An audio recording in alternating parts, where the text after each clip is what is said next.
Shalom. Hari ini juga kita akan renungkan kisah Yesus. Teks hari ini Lukas pasal 10 ayat 22 sampai ayat 35. Paragraf yang pertama ayat 22 sampai ayat 30. Ketika seorang bertanya kepada Yesus, sedikit sajakah orang yang diselamatkan? Ia mengajar akan masuk melalui pintu yang sesak.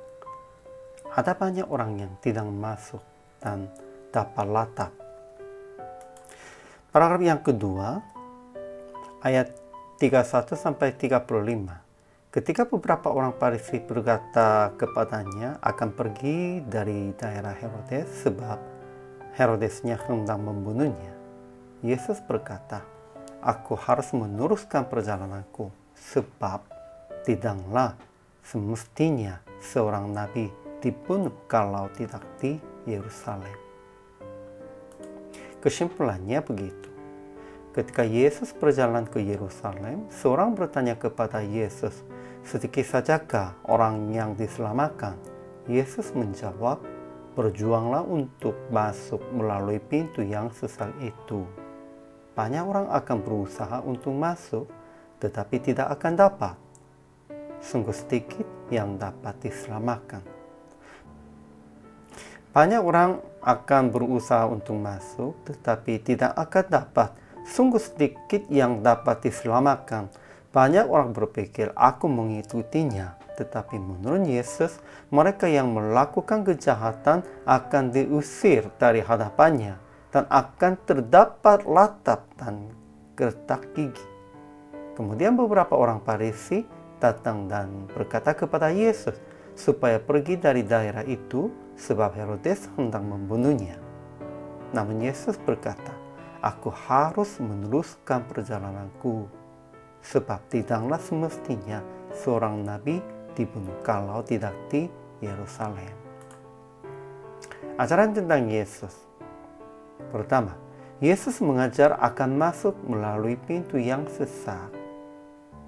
Kedua, Yesus berjalan terus-menerus ke Yerusalem untuk dibunuh, mati.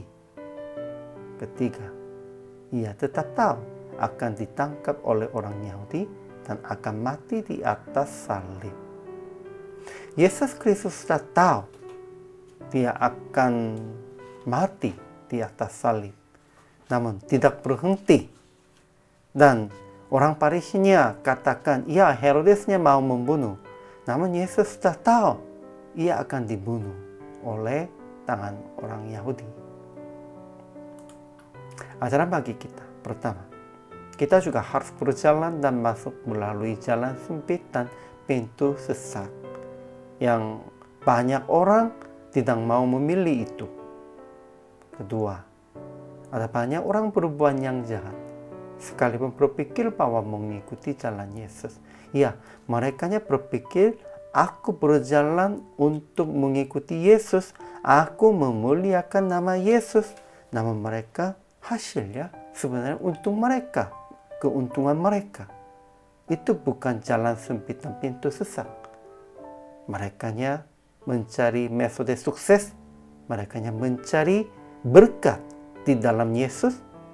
Ya, namun itu bukan jalan sempit dan pintu sesak.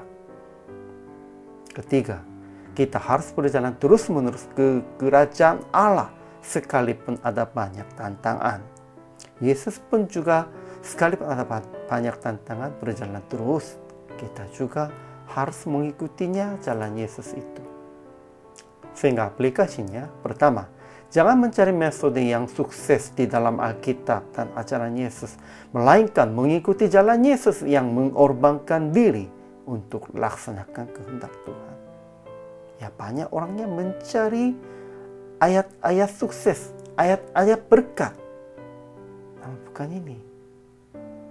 Kita harus mengikutinya jalan Yesus dengan mengorbankan diri. Kedua, sekalipun ada banyak kesulitan, menerima sebagian jalan yang sempit dan pintu yang sesak untuk menuju kerajaan surga. PR praktik hari ini. Memilih jalan yang sempit dan pintu yang sesak di dalam pilihan hari ini. Pasti ada banyak pilihan. Di antara ini, Sekalipun banyak orang mencari keuntungan, kita harus memilihnya mengorbankan diri dan melakukan seperti Yesus. Iya, kami bukan Yesus. Sebenarnya kami tidak bisa seperti Yesus. Namun, Yesusnya sebagai teladan kita. Dan kehidupan Yesusnya tujuan kita kepada bukan hanya hamba Tuhannya, kepada semua orang percaya. Sehingga pada waktu kita hidup sehari-hari, harus lebih mencarinya mengorbankan diri, bukan keuntungan dirinya. Selama melayani, hari ini juga Tuhan memberkati.